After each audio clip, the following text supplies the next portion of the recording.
et instantanément reconnaître le protagoniste de celle-ci. Il s'agit du génial et du l'unique Steve Jobs. Qui ne connaît pas le parcours spectaculaire du célèbre Steve Jobs? Plusieurs d'entre nous possèdent au moins un des produits qu'il a conçus dans leur poche ou leur sac. Le fondateur de la société Apple, disparu en 2011, était en effet un visionnaire qui a révolutionné le monde de la technologie et a marqué l'histoire de l'informatique. Tout le monde se dit donc que forcément chez lui, tous les membres de sa famille doivent être férus d'innovation technologique et avoir les tout derniers iPhone ou iPad. Toutefois, dans un article publié dans le New York Times, le créateur de la marque à la pomme avait révélé qu'il ne laissait aucun de ses propres enfants utiliser ses produits. Au journaliste Nick Bilton, il avait affirmé « Il n'utilise pas l'iPhone, ni même l'iPad.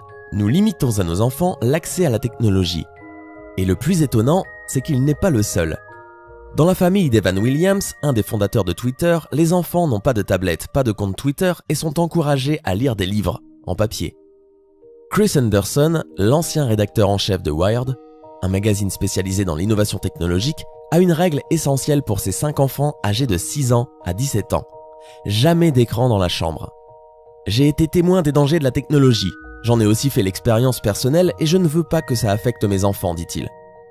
En général, la plupart de ces parents geeks limitent le temps passé sur tablette ou smartphone à environ 30 minutes par jour pendant la semaine, d'autres réservent les tablettes au week-end uniquement.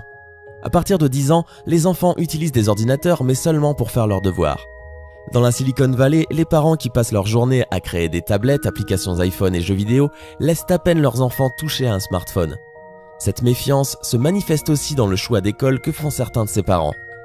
De nombreux dirigeants et employés de Google, Yahoo, Apple et eBay envoient leurs enfants dans un établissement Waldorf dont la pédagogie est particulièrement anti-technologique.